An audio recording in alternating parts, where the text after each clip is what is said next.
आपके अभी और भी सवाल शामिल करेंगे, लेकिन पहले विश्वमोहन के पास चलते हैं कमोडिटी की ABCD के लिए।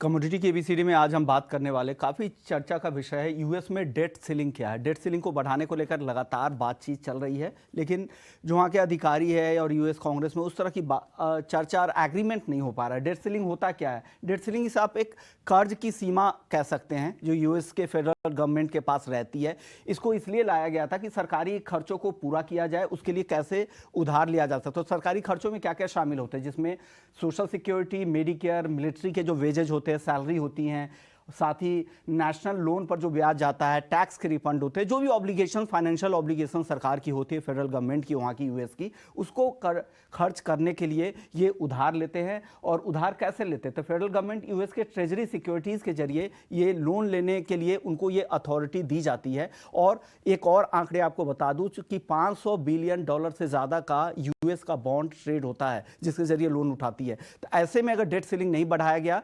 बॉन्ड ऑब्लिगेशंस को पूरा नहीं किया गया, अगर वहाँ पे डेट पेमेंट पर अगर डिफॉल्ट किया गया, तो पूरे ग्लोबल मार्केट में, ग्लोबल फाइनेंशियल मार्केट को एक बड़ा झटका लगेगा और भारी भरकम गिरावट भी आ सकती है। ऐसा भी कह सकते हैं कि यूएस की जीडीपी पे 4% तक इसका असर हो सकता है। तो डेट सीलिंग को बढ़ाने को लेकर यूएस कांग्रेस में इसकी चर्चा चल रही है। लगातार सीनेटर्स और रिपब्लिकन्स इसमें लगातार बैठ के कर रहे हैं, क्योंकि एक लिमिट के आसपास चला गया है। जो अब बाकी खर्चे, जो ऑब्लिगेशंस, जो खर्चे हैं वहाँ के पूरा करने के लिए अलग अलग तरीके से मैन्यूवरिंग इसे कह सकते, सूझबूझ के साथ इसे कोशिश करने जा रही है। इसका सबसे ज़्यादा असर ये होगा, फ़ायदा उन देशों को हो गया जो डी डॉलराइजेशन को बढ़ावा दे रहे हैं, क्योंकि 50% से ज़्यादा दुनिया के फॉरेक्स रिजर्व डॉलर के टर्म में रहते हैं। तो ऐसे में अगर वहाँ पर डॉलर को झटका लगता है तो इसका फ़ायदा दूसरी करेंसी होगा, दूसरी करेंसी मजबूत होंगे, डॉलर गिरेंगे। तो ये कुछ रिपरकशंस है जिसका नुकसान हम आगे, अगर डेट सीलिंग नहीं बढ़ाई गई तो उसका देखने को मिल सकता है। विश्वमोहन, कमोडिटीज को कैसे इंपैक्ट कर सकता है ये, इस खबर की बात करें तो?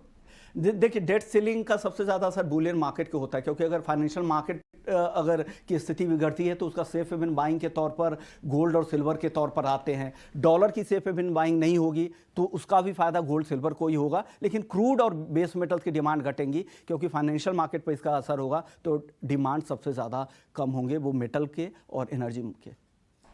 ठीक है, शुक्रिया विश्वमोहन। तो यूएस में डेट सीलिंग को लेकर थोड़ी सी अभी तकरार बनी हुई है। डेट सीलिंग होती क्या है आपको विश्वमोहन ने समझा दी, इसके कमोडिटी मार्केट से लिंकेजेस क्या हैं उसके बारे में उन्होंने रोशनी डाल दी है।